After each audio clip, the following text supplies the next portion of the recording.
Jadi berarti merujuk kepada hadis tadi, ulama Wahabi yang menyuruh kaum muslimin atau saudara-saudara kita bangsa Palestina agar pergi meninggalkan negerinya Palestina, itu perbuatan atau fatwa yang salah.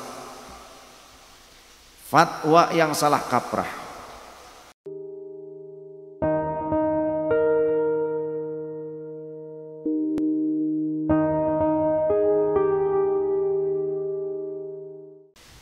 Yang tak habis pikir, orang muslim mengakunya orang muslim, bahkan mengaku atau digadang-gadang sebagai syekh.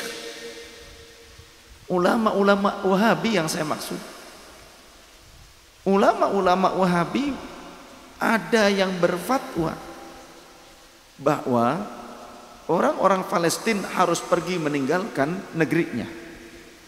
Biarkan saja orang ini ulama Wahabi yang ada di Saudi ya.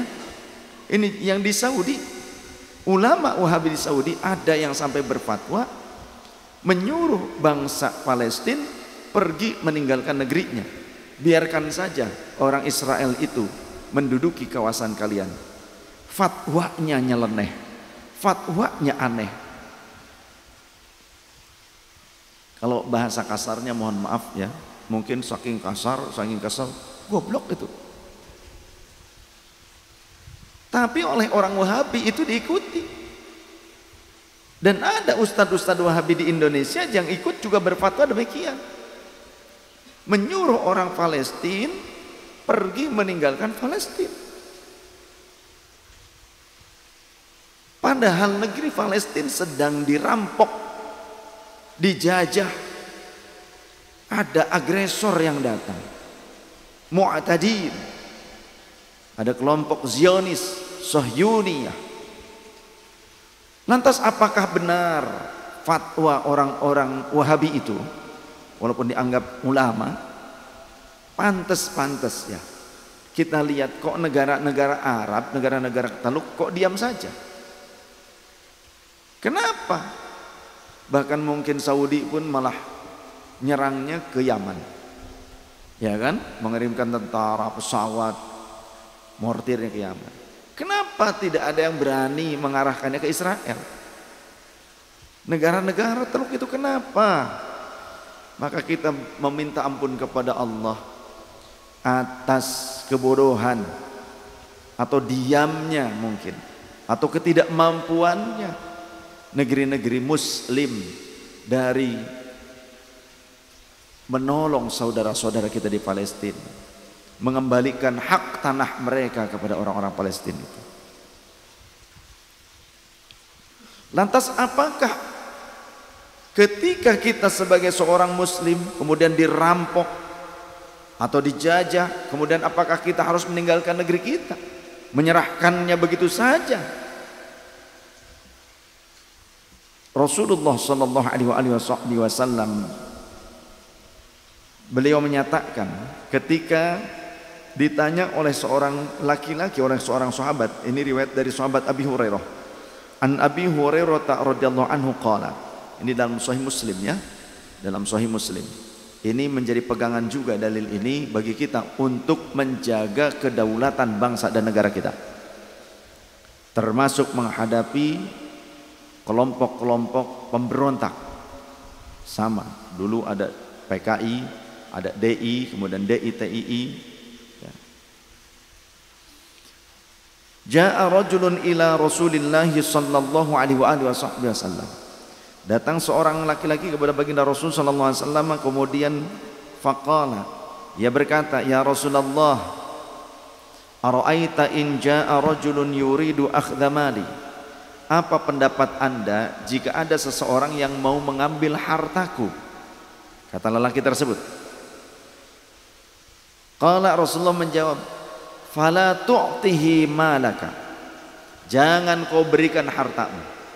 Jika harta kita saja, harta milik pribadi, hanya harta perorangan, kalau dirampok, fala tu'tihi malaka, jangan kau berikan hartamu. Tegas Rasulullah. Qala, lelaki itu bertanya lagi, ara'aita in qatalani, bagaimana jika ia memerangiku. Bagaimana jika ia hendak membunuhku ya Rasulullah? Qala, Rasulullah kemudian menjawab, qatilhu, pateni bae wong kowe. Kata Rasulullah, ya, pateni bae wis. Kalau dia mau membunuhmu, dia mau merampokmu, kemudian bahkan mau membunuhmu, wis aja keduluan. Jangan sampai didahului. Qatilu, lawan. Dia mau membunuhku, kamu diancam oleh siapapun. Ya, mau diambil hartanya, bahkan dia akan membunuhmu. Jangan keduluan. Lawan. Qatilhu, pateni bae wis. Tuman. Jari Rasulullah. Kata Rasulullah. Ini kalimatnya. Ini masih bahasa Arab. Ya. Masih bahasa Arab. Ini cetakan Jeddah. Sahih Muslim. Kalau kemudian sahabat itu bertanya lagi, ara'aita in qatalani? Lantas bagaimana jika dia membunuhku? Kalau aku melawan itu sampai aku terbunuh ya Rasulullah. Qala Rasulullah menjawab, fa anta syahidun, maka engkau mati dalam keadaan syahid, mempertahankan hartamu, terlebih harta yang terindah di antara kita adalah bangsa dan negara. Kita mempertahankan bangsa dan negara kita dari para penjajah, para perampok tersebut. Kalaupun kita mati, maka syahid. Syahid, mempertahankan harta kita sampai kita terbunuh, syahid. Ya, jangan mau dirampok. Jangan mau dirampok. Pertahankan hak kamu, hak leluhurmu, pertahankan. Jangan mau dirampok. Lantas kemudian dia bertanya lagi, qala ara'aita in qataltuhu? Lantas bagaimana jika aku yang membunuhnya ya Rasul? Terjadi pertikaian, aku mempertahankan hartaku, sedangkan dia yang mau merebutnya dan bahkan mengancamku sambil mau membunuhku, sampai aku kemudian membunuh dia. Dalam pertikaian tersebut, dia yang terbunuh. Aku mempertahankan hartaku, kehormatanku, bangsaku, negeriku, kuburan moyangku. Begitu. Sampai terjadi pertikaian hingga sampai orang itu terbunuh. Pada saat aku mempertahankan harkat martabatku, hartaku, negeriku. Bagaimana? Qala Rasulullah menjawab, huwa finnar. Dia itu yang merampok yang akan masuk neraka. Maka ketika bangsa Palestina dirampok oleh Yahudi Zionis, apakah tidak boleh saudara-saudara kita di Palestina, bahkan bukan hanya orang muslim saja, yang menjadi korban genosidanya Zionisme bukan hanya orang muslim saja, orang-orang Kristen Ortodok sejak zaman dulu, sejak zaman sahabat Umar menguasai Palestina, di sana bebas seluruh warga Palestina untuk beribadah dengan agamanya masing-masing. Zaman Sayyidina Umar Ibn Khattab radhiyallahu an menguasai Palestina, menjadi Amirul Mukminin juga untuk wilayah Palestina. Orang-orang yang menjadi, kalau bahasa kita pendeta ataupun kepala suku atau juga tokoh-tokoh agama itu datang menyerahkan kepemimpinan itu kepada sahabat Umar dan menyerahkan tanggung jawab perlindungan untuk seluruh warga Palestina kepada sahabat Umar, dan sahabat Umar memegang teguh janji itu, amanah. Bagi yang muslim silahkan ke masjid, bagi yang Kristen silahkan ke gereja, bagi yang Yahudi silahkan ke sinagog, silahkan, tidak dilarang, semuanya dijaga hak-haknya. Bahkan ada pemimpin gereja Ortodok yang menyerahkan kunci gereja itu kepada sahabat Umar, yang di kemudian waktu sahabat Umar menyerahkannya kepada seorang sahabat yang ditunjuk untuk mengurus gereja tersebut. Ada seorang sahabat yang ditunjuk oleh sahabat Umar ketika mau pulang ke Madinah, kamu tinggallah di sini, jagalah gereja ini, gereja yang diyakini tempat lahirnya Nabiullah Isa alaihissalam.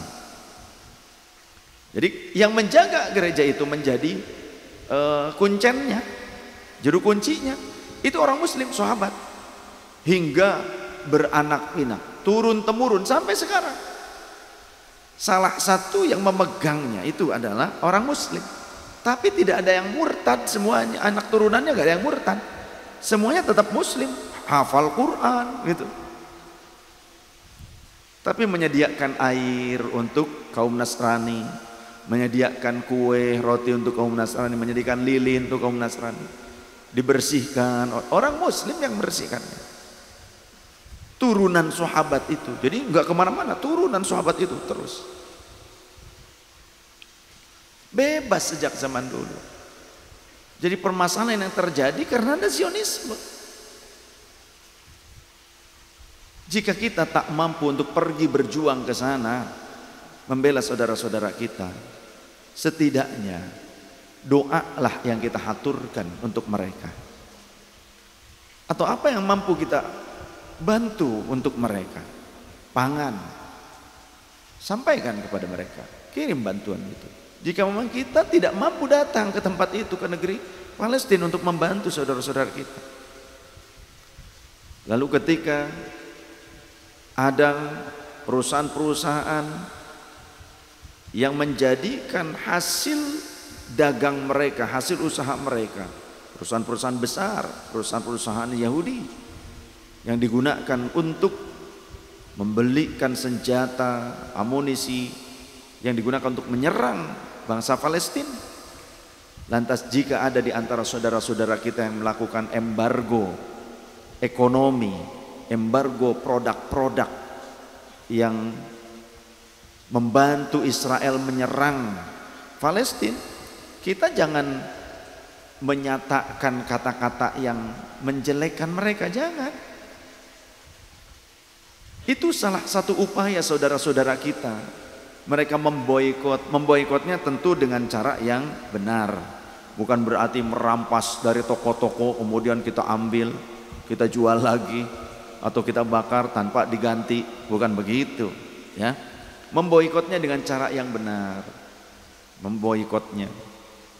Jika ada saudara-saudara kita yang memboikot produk-produk yang pro-Zionis, tidak mengapa.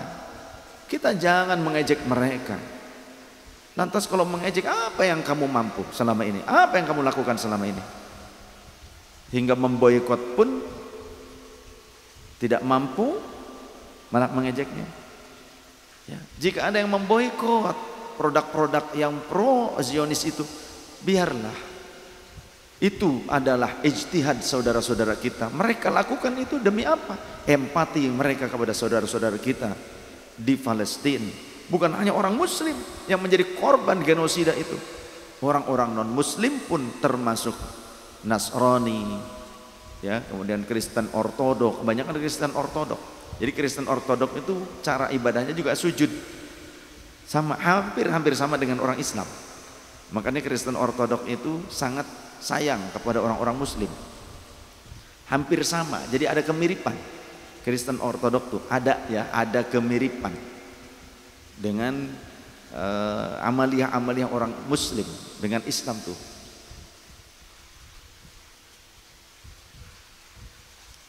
Jadi berarti merujuk kepada hadis tadi, ulama Wahabi yang menyuruh kaum muslimin atau saudara-saudara kita bangsa Palestina agar pergi meninggalkan negerinya Palestina, itu perbuatan atau fatwa yang salah. Fatwa yang salah kaprah.